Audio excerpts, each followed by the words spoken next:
All right. Hi, everyone. Thank you all for joining us. My name is Kevin Larimer. I am the editor-in-chief of Poets and Writers, and I'm delighted to welcome you to this exciting event, a very special reading by Phillip B. Williams, who we are proud to have on the cover of the current issue of the magazine, and whose new poetry collection, Lift Every Voice, will be published tomorrow by Penguin Books. After Phillip reads from his new book, he will be joined by one of our stellar contributing editors, Destiny O. Birdsong, for a conversation about some of the themes explored in Lift Every Voice, including rage, loss, and regret, but also art, music, love, and acceptance. But first, I want to encourage you all to consider becoming a member of Poets and Writers. We'll put a link in the chat to our membership page. Your membership not only supports Poets and Writers and all of our work on behalf of writers, including our award-winning magazine, but it also ensures we can continue organizing events such as this one, where we can all come together in community in the spirit of creativity to inspire and inform and learn from one another. There are 4 membership levels to choose from, and I just want to add a personal suggestion to consider joining at the pro level. You get all 6 issues of the magazine, full digital access to editorial content and the resources at pw.org, and you'll have access to Poets and Writers Groups, which is our virtual platform for connecting to a vibrant community of writers where you can find or start a writers group of your own. I also want to thank our sponsor for this event, Basket Books and Art in Houston, Texas. We'll put a link in the chat so you can order Phillip's book from this amazing independent bookstore. This event is being recorded, so look for it on our YouTube channel as well as our website in the coming days.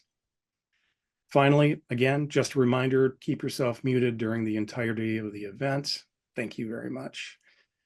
And now it is my pleasure to introduce Destiny O. Birdsong, who wrote a beautiful, stirring profile of Phillip for the current issue of the magazine. It's called To Grieve, to Mourn, to Sing, to Feel, and I hope you'll read it because it's such a strong piece of writing that captures much of what is so moving about Phillip and his new collection.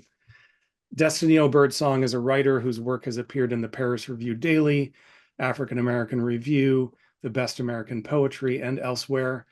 She has received support from Cave Canem, Callaloo, Jack Jones Literary Arts, Pink Door, McDowell, the Ragdale Foundation, and Tin House.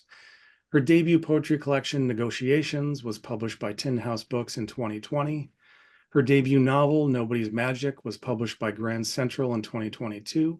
And it was longlisted for the Center for Fiction's first novel prize. It was a finalist for the Ernest J. Gaines Award for Literary Excellence, and it won the 2022 Willie Morris Award for Southern Fiction. We're so proud that she is a contributing editor of Poets and Writers magazine and that she joins us here now. Welcome, Destiny.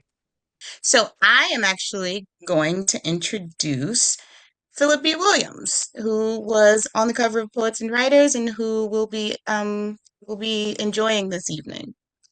So Phillip B. Williams is from Chicago, Illinois, and is the author of 2 and tomorrow 3 collections of poetry. The first was Thief in the Interior, which was the winner of the Kate Tufts Discovery Award and a Lambda Literary Award. The second one was Mutiny, which was a finalist for the Penn Volker Award for Poetry Collection and the winner of the 2022 American Book Award. And of course, there's Lift Every Voice, which we'll be discussing tonight. Williams is also the author of a novel called Hours. He's a recipient of a Whiting Award, fellowships from the Radcliffe Institute of Advanced Study at Harvard University, and from the National Endowment for the Arts. He is a founding faculty member of the Randolph College Low-Res MFA program, and he is now a professor of creative writing at Rice University. And I am going to step aside and let Phillip take the stage. Thank you so much, everybody, for coming. Thank you, Destiny, for your introduction. I'll probably read like 2 or 3 poems, and then Destiny, what I would like to do is, in between questions, if there's a poem you think I should read, then we can do that.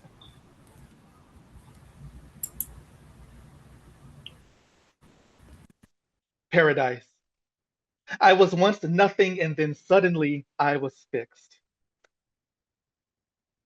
Let there be light and Leontine Price singing, my man's gone now, lion-throated, the Met a gala of stars, trembling golden light over her star-studded shoulders. Her gown a galaxy, her arms a gallery of dripping light, light filling the cracks in beauty with beauty.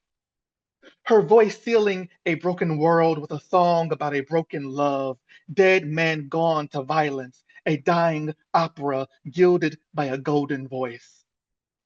A son looks for his father in that song, but finds a dope dealer dusting a front porch like a priest sprinkles salt at the front door to keep evil from sliding through. Golden eyes peer from the dope house window, sealing the cracks in the glass. Everyone deserves a life of loving on the love of their life, deserves diamonds dripping from a lioness's ear, a vibrato of trembling stars shakes free of dust. My man's gone now, a roar, a confession, making a lesion in the legion of loss. Even here, in the cup of her voice, cusping sorrow and wrath, a man who's formed a habit curls into his woman and shakes wings free from his back. First, the skin bulges, then cracks into bleeding, letting a bit of golden mucus seep through. Then the primary feathers, black as a hurricane, a fuss of rustling blood rushing up, stretch from the fissures. All God's children got wings and a ring of gold round her throat. Let a man sing of beauty met up with the blood. Let a man sweat and shake a bit. Withdraw into the night of his woman's star-flecked arms.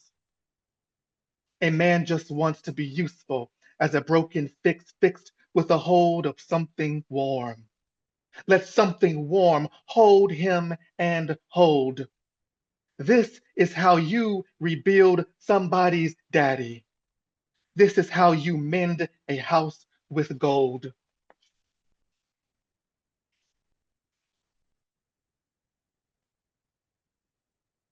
Thank you, thank you, thank you. All right. So I wrote this book in a whirlwind of grief because that's what therapy allows you to do. It allows you to have access to your grief. And so after 20 years of not understanding that I hadn't grieved my father, it finally came to me in this tempest, really, of emotions. And then it seemed as though this book had no choice but to come from that. Um, and the grief was sourced from me losing my father when I was 16 from an overdose. And I didn't learn about the way he died until I was well into my 20s because apparently I had told my mother not to tell me when I was 16. Sculptor and clay, mind of my mind. My dead father asks why I make him live in the fictions of young men who become mist and dust when they lift their heads. He is trimmed by their failures. He demands prayer and a second life. Fiction. I speak of young men who become afterlives in my hands, irredeemable versions of one failure. Father declares, prayer and sweet rum won't clean the tarnished altar you left me, son. Afterlife in my hands, irredeemable versions of one hellish heaven that won't let him through. I won't exalt the tarnished altar, a left behind son. I craft my father from death's hue. Heaven, I won't let him enter. I held him into the faces of fathers who can't keep promises, crafted fathers framing death's hue. They lurk in this terse dirge. My blunt silence my father faces is a well-kept promise. I can't imagine a grave he won't drown in, looking up from cold dirt, his blunt silence. He begs for forgiveness, for me to free the men I imagine him drowning in. A grave he can swim in, mist and dust. When father lifts his head, I trim him. He begs for forgiveness, but there are no free men in my mind. My father, the answer to why I made him.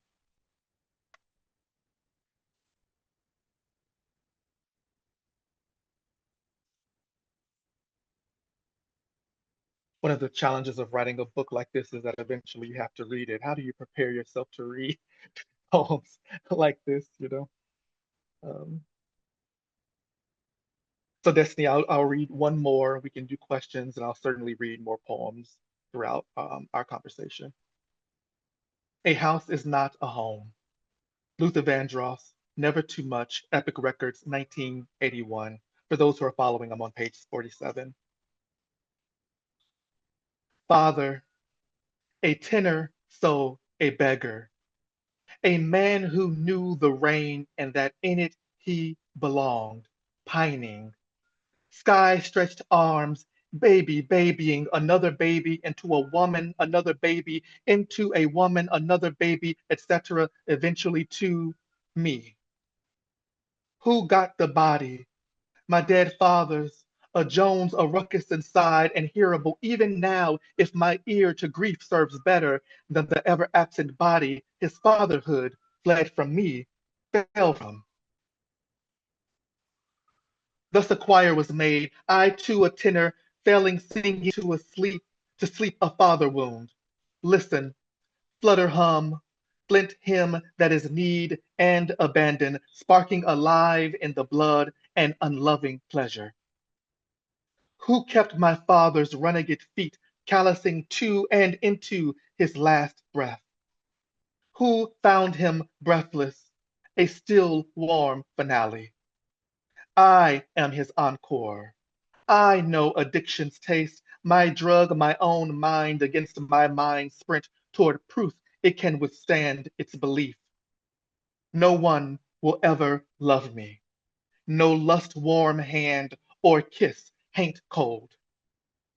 Was my father's body as cold as my mind or still warm as his paraphernalia glistening at his feet?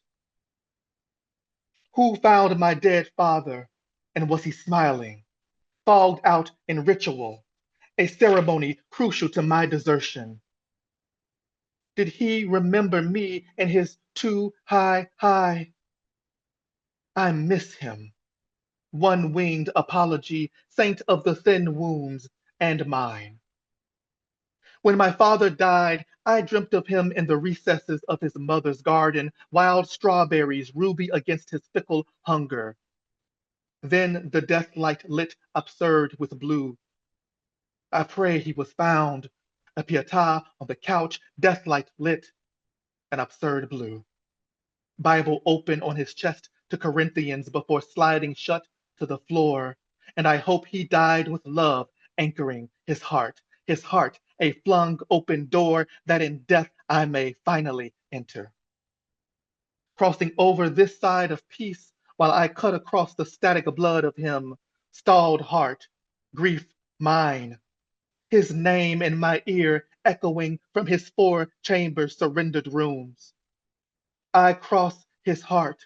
He crosses over Jordan, deep river that is his body crossing over, crossing over. My father has crossed on. Thank you, thank you. Thank you so much. How am I supposed to follow that? When you're just asking questions and talking to me like a friend, that's all. That's beautiful. Oh my gosh. It's one thing to read your poetry, but it is another experience entirely to hear you read it. Mhm. And I'm just bowled over all over again by these poems. Thank Because you, I'm listening to them now and I'm hearing them in your voice. thank you. Um, of course.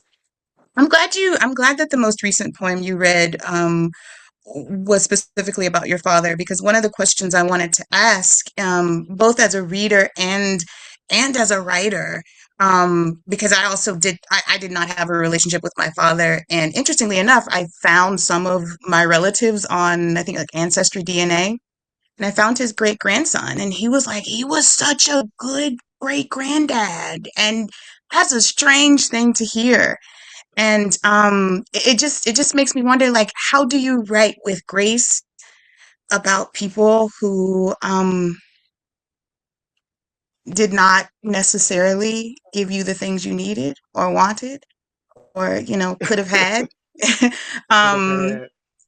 yeah, Mm. yeah. How do you write? In How my, does one write about that? I don't know. In my book Mutiny, I had a poem where it's called Final Poem for My Father Misnamed in My Mouth.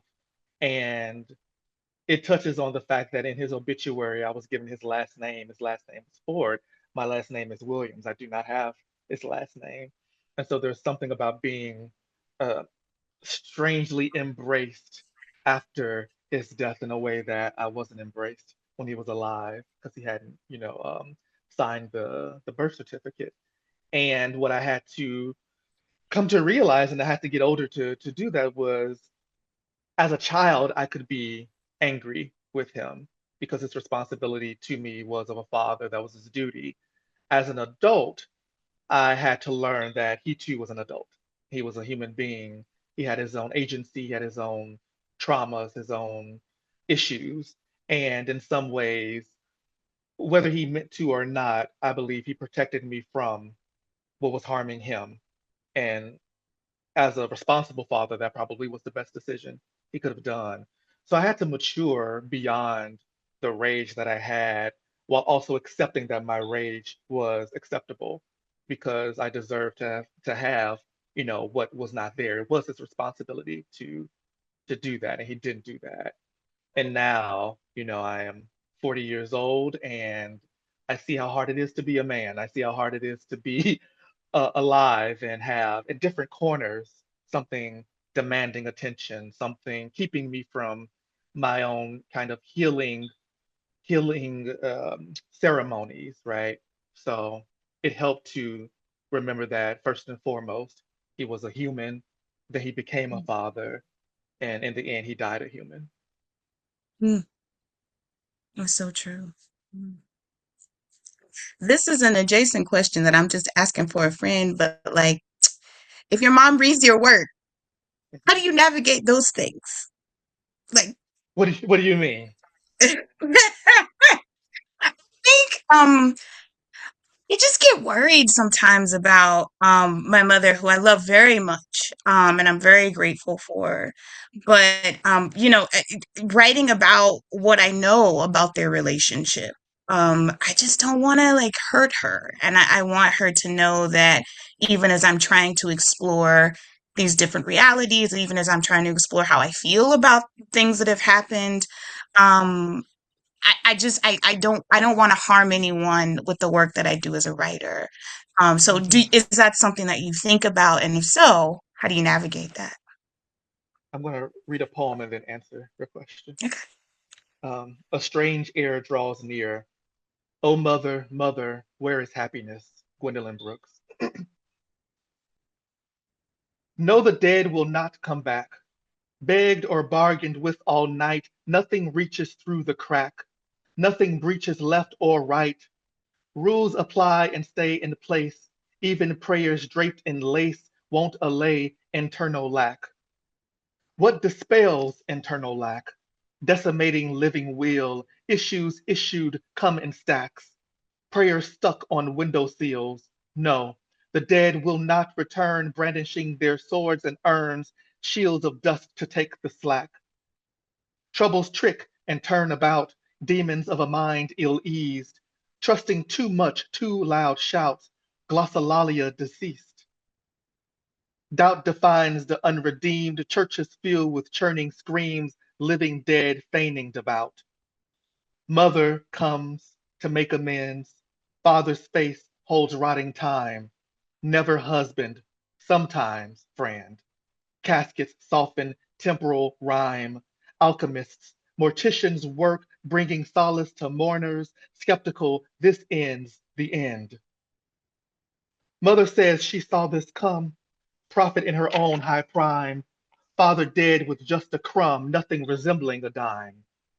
Feels his forehead with her wrist, virtuosic surrealist, hoping fever soon to come. Home is where her weather falls. Hidden sorrows find their crest, knocking down her fort-forced walls, disregarding kin and calls. Nosy neighbors waste her time, questioning if she knows best. Blessings curse from mouths unblessed. Now we have to let her grieve. Choir still inside her ear. Chocolate cake frosted with tears. Funeral, then wake, then seethe. No, the dead will not come back. No, the dead will not come back. Still, the strangest air draws near.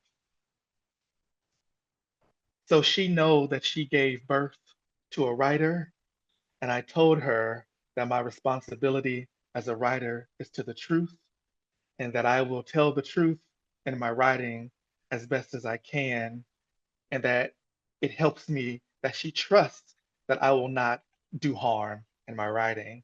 And so we have this agreement that I can be honest and she allows me to be honest. And in that lack of tension, I feel free to actually be vulnerable enough in the work so that I'm not pulling a dagger out and swiping it at everyone around me. It's been really helpful to have her support. And some of the stories that I have in my work come from her. You know, she's the direct witness of a lot of the things that I write about. Um, and I'm literate because of her. She had me on hooked on phonics before I could tie my shoe. So, you know, she gave birth to me in two ways. First through the womb, and then Mhm. second through my artistic expression. Mhm. So yeah, Mhm. this is something we share. Oh my gosh, what an amazing mama. I don't know if she's in the audience, but thank you, mama. You gave birth to a real one. Um, Actually, that brings me to my poem request. Can you read Folklore, which I is a sure poem can. I I love? knew you was gonna ask for that one. Oh man, folklore. Wipe your red lipstick off the rim of that glass. Who you trying to hex?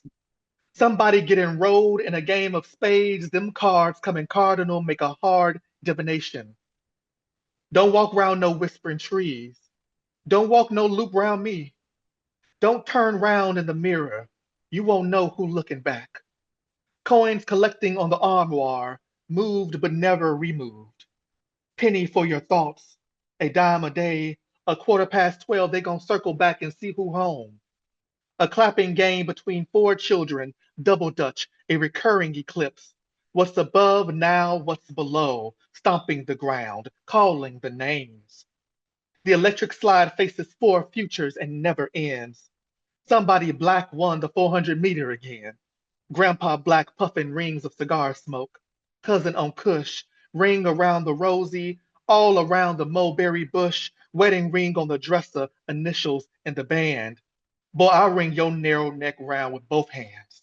Don't ring my bell, just come round back. Shake that baby head till it makes sense in the back. Don't yawn with your mouth open. Don't roll your eyes. When the wind blow, it blow a wreath, west to east, bringing the dead with it. Karmic orbit as they swing back, red dusk arcing into red dawn. Thank you. How'd A you know lot I of was gonna ask? circles. Say it again. It's a lot of circles in that poem. Yeah. How did you know I was gonna ask? You know, so that is one of Ramika's favorite poems. And so I think there's Really? something in there. Yeah, I showed it to her before there was even a book. I was like, I have this poem. Do you want to read it? The poet Ramika Bingham Risher. And there's something about it that when she read, and you know, she has a southern disposition, I feel like it's a poem that taps into where Chicago comes from, which is which is the South. So you know, being my southern gal, my southern friend, Shreveport all the way. I figured Yes, that this sir. poem, I figured that this poem would resonate with you. Oh, well, you were right. It's actually, yeah, it makes me think of my family who also really contributed to me becoming a writer through reading, but also through storytelling. Like just Mhm. wonderful. vibrant storytellers. I think that is for me one of the gifts of being a Southern writer or a writer with Southern roots is that just the tradition of that particular art form. Um, Yeah, yeah. yeah, so I actually have a question about form. And I don't know if we talked a lot about this in our interview. There, your book is rich with form, right? The final poems, The Golden Shovel. You have these ekphrastic poems. You've got, I think you read a poem earlier. There are varying rhyme schemes, and all kinds of things happening. And I just wanted to ask you a little bit about how form plays a role in your work. I know I talked to you. I did this when we interviewed, but I held up your first book. Hey, the journey. um, and and um, and you know the shift in form that's happened over the course of your career. So I want to talk about that, but I also want to ask about how if writing prose has had an impact on form for you. Oh, that's a good question. So, form for me is a way to give myself constraints because my mind moves very quickly. It moves very quickly, and so form gives the parameters to put the speed at which I think into, something that is tangible, something that is soluble, something that I can actually digest as I'm processing to create the work. I love the musicality of the English language. I love how flexible it is.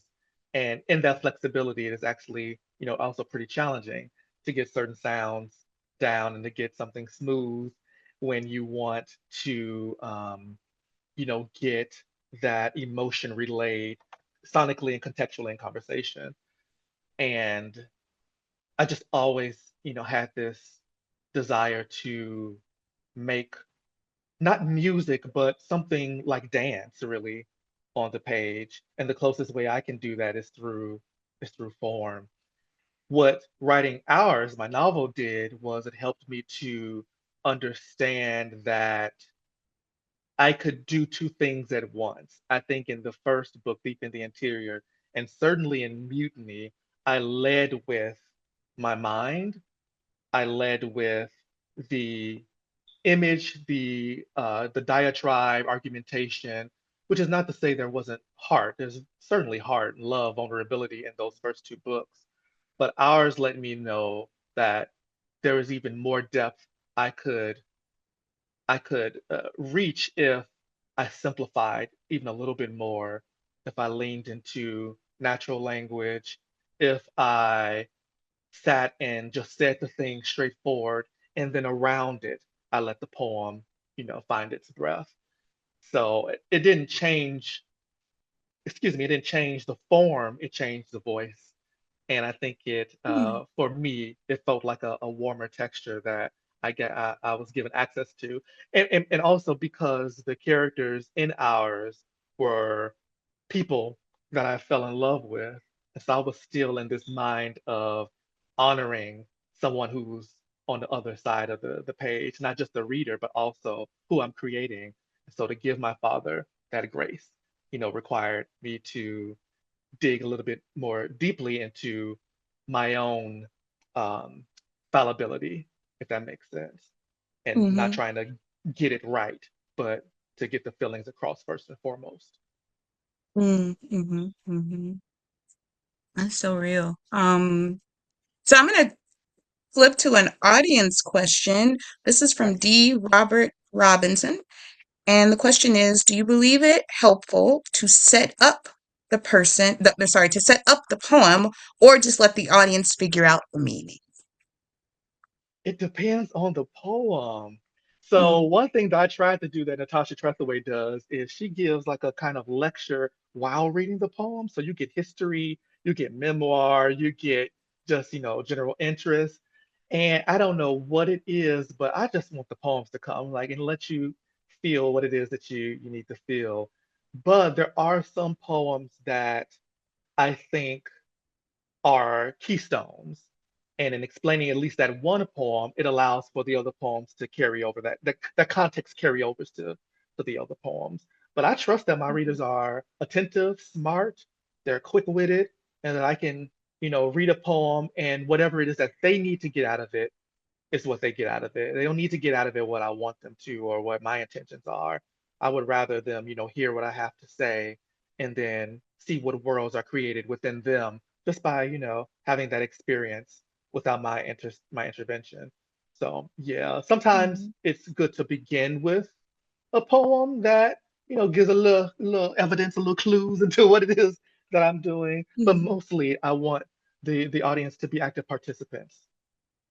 mhm. Another audience question is, how does it feel to read these poems now? And that is from N. Knighton. Oh, that's a great name in 19. It's challenging. A part of me regrets. It's like, why did I do this to myself? Why did I do this to myself? But what I've learned from reading these poems before the book came out is how touched people are when they hear the poems. And so it puts me back into what I think is the writer's primary duty, which is being a servant to others' imaginations. Um, Mhm, so I take a deep breath. I flip through the poems. I read what my body can tolerate. I can't always read every, poem. Some poems I just can't deal with. And I know then what's happening is as I'm processing, it's allowing other people to process their grief, their traumas, their love. Some people realize they didn't how much they love their fathers after hearing the poems. Um, mhm, and in some ways I realized how much I love my father after having written these poems. So mhm, it's for me, it's a responsibility. I wrote them, and so I have to read them because in reading them, I know even if it's just one person, that something can shift in someone else's life, especially around this grief. And grief is everywhere. We're still grieving from COVID. A lot of us haven't even had the ability to do that. The time that we lost, the people that we've lost, the jobs that we've lost, etc. mhm, So yeah, this is something I can give as a testament to the power of sitting with that loss and mhm, processing it as best as possible. mhm, mhm. Wow. I'm going to hit you with one more question, and then maybe if you could read a little Hmm. more. I Um, can read you. yeah. Well, I wanted to ask a question first because you brought up grief, and I wanted to talk about we talked about grief in the interview, of course, but you just said some really beautiful things about the kind of work that it takes to process grief. And that kind of bled into a conversation about AI and AI's inability to really encapsulate human grief. Mm-hmm. And I really just wanted you, just to talk a little bit about that in this space because it was really powerful stuff. And I would love the audience to hear a little bit about it. Thank you. I'm gonna try not to cuss because AI ticks me off. Oh my goodness. I can't stand it. In as much as there is the thievery of it all, right?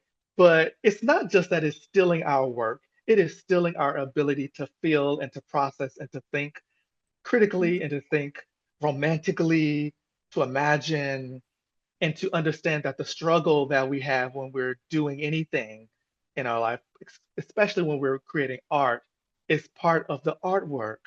It's how we discover what we didn't even know was inside us. It's the wrestling with an idea and with the complications of, am I doing it right? Is this the right sound? Is this the right color for this painting?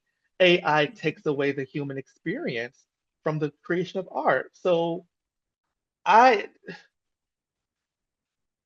I don't understand. I suppose I don't understand the trust that we have in generative AI to understand how to convey a feeling when our feelings are individualized. And what AI does is it pulls from everything under the sun and it becomes this grotesque chimera of feelings that are yours, that are not yours, that don't even exist, that have been hallucinated. So, no, it can't Mhm, get a poem about your grief down. It can't get a poem about anyone's grief down because what it's doing is stringing together words and creating these these traps of these traps of assumptions, these traps of what is the word where people enjoy feeling seen? Um, Mm. you know what I'm Voyeurism. Oh, well, that if we become, well, that's another thing. We become voyeurs of our own realities as opposed to Mm, active participants in the lives that we're meant to lead, right? mhm, Um, and so validation is the word I'm looking for. Like we want to be validated so much that we end up losing ourselves, right? mhm, And so AI mhm, doesn't allow for us to contend with what is difficult because it's constantly patting us on the head and saying, "Good job, yeah, yeah, this is great. Let me just move this around, and this is all you, and it's not you. It could not get the feelings I have about my father because it has no feelings. It has no empathy. It does not mhm, exist." mhm, So I'm mhm, rambling now. I have nothing else to say. That it's a dangerous tool when used to replace what humans are needed for. I wish we would mm, use it to perfect how we can help each other through mhm, surgery or protect the environment, do deeper analyses through calculations that, our minds aren't maybe equipped to do just yet. But when it comes to troubleshooting and imagining, that's our job. And mhm, it saves us when we're allowed to do that. mm, mhm, mhm. Yeah, first of all, this is so good, but it makes me think about AI's inability to really harness like collective grief. Um, and that actually brings me to a poem I'd like to ask you to read. You don't have to read it if you don't want to, Oh, what's the but poem? pastoral notwithstanding. I can do that. I can Thank do you. that.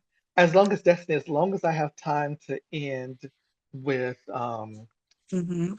Paradise, Thou Art My Father, the three sonnet sequence, I Hmm. will read We whatever still got you a little want. time. Okay. Yeah, you good. Pastoral notwithstanding. The poplar knows the edge of voice and permits hiding in its shade. The magnolia holds what is holy close to its darkness. The boughs no more a fear-traced remembrance. Oh, the fire there, the swinging. Yes, bless the roots and the kingless crown beneath which the fugitive may hide their balm and blade. Beyond sound, the way wind wears the leaves speaks the ineffable. At the edge of skin and silence, at the meeting between secret and lovers, initiatives carved into bark, symbols arrowing toward deep abandon, the clearing out of noise for the clearing to flower freely. Light broken up by branches falls shattered to feet fleeing the light. Let willow shade work away the work. There is sleep to be had in this marinage dark. Why that poem, Destiny?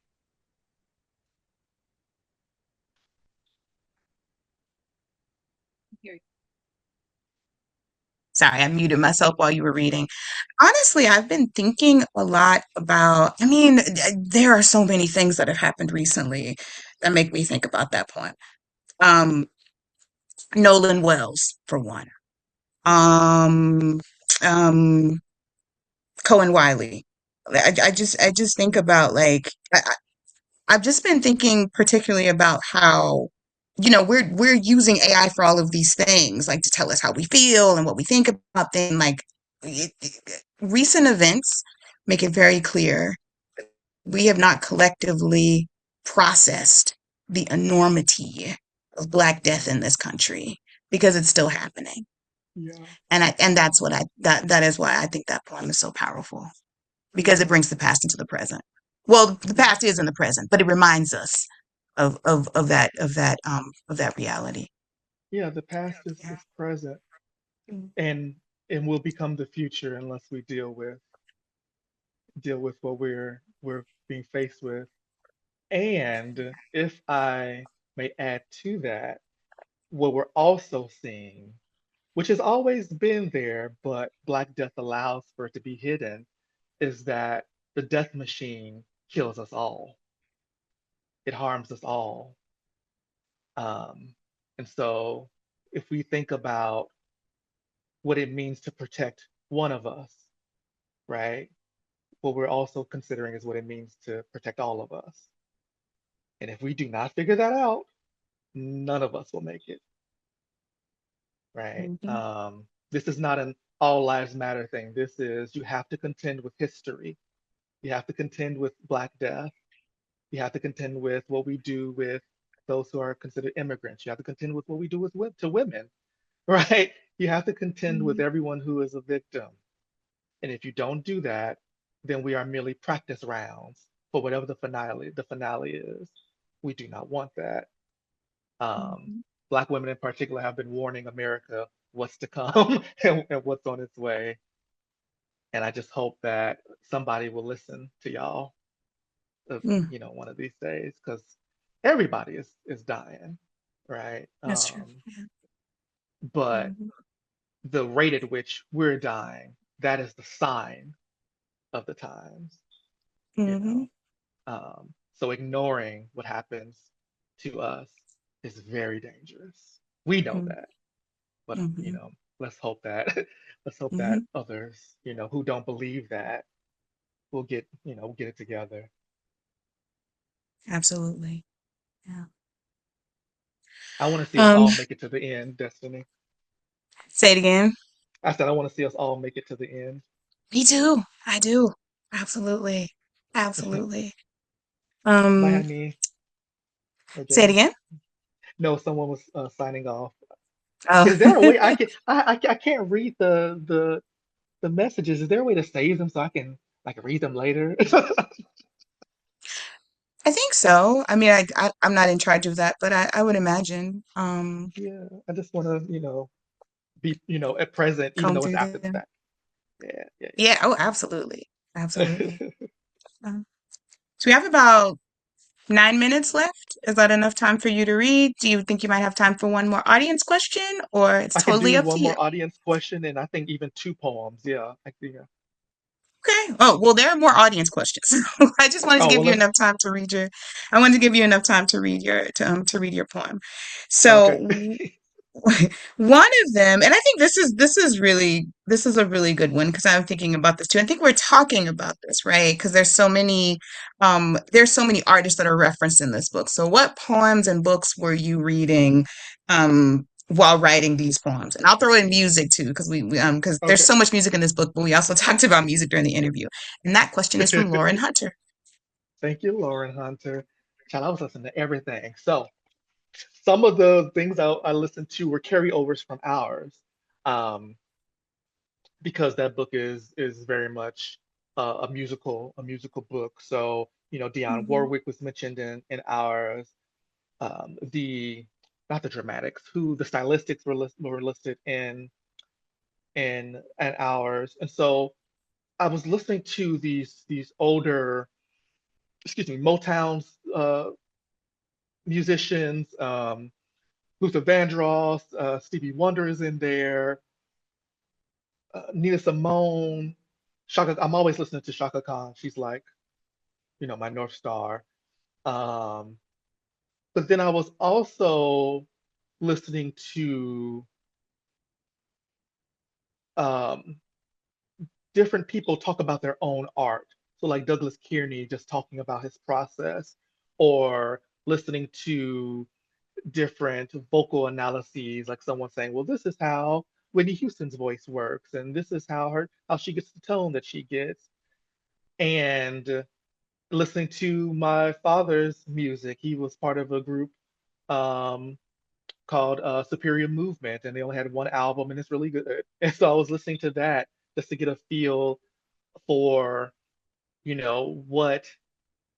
what is in my blood. He was an artist, so that's in me too. And it helped me again. I keep thinking about him being a very complex person. He helped me to recognize his complexity.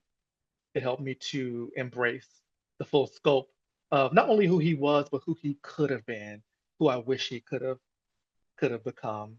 I said in the interview how he became addicted to drugs, how he's introduced to drugs. I'll let you all go to the magazine to see that. But had that not been the case, what beauty could he have made with his voice? What lives could he have saved with his music? So yeah, I was listening to some of everything. Mhm. What about books and poems? Books and poems. Oh, well, there are poems in the book that are kind of like after poems while reading The Orchard, which is by Bridget McGinn Kelly. And so in writing those poems, I was reading poems by those particular authors to try to capture their voice. Because what I wanted to do in those while reading poems was to, in some ways, take on their voice, to be written by them, if you understand, what I'm saying, um, so that I could honor them as fully as possible. Um, and two, to see through, I see a question about philosophy, to really think that um, more about what is my philosophy of living, and it's really honoring the dead. So I don't think about, the larger philosophical questions I think come just because I'm a person who's living in this world who has existential crises like like anyone who possibly could. But Mhm. what I think grounds me is honoring those who have passed and recognizing that in the creation of in their art, they made in their own ways a kind of manifesto. They left evidence of what they believed. Um, so yeah, that was really important for me to honor the dead in that way. Mm-hmm. I think this is the perfect last question because you are literally talking about it right now. Okay. And this question is from Ellen Wade, and who wants to know if you could gift a poem to your father, which poem would it be and why? The poem I'm about to read right now. All right, There we Ellen. Clairvoyance. Very good. Very good. Okay, because we're done at 55. Yeah, yeah. Okay. So this is Paradise on page 64. Thou art my father, thou my author, thou my being gavest to me. John Milton, Paradise Lost, Book 2. 1. A close friend tells me my mother told him my father committed suicide. Not how overdosing works, love. My father was trying to live. Every day he was absent from my life. He was deeply attending his own. Music made my father. I tell myself he was teaching himself how to play the guitar.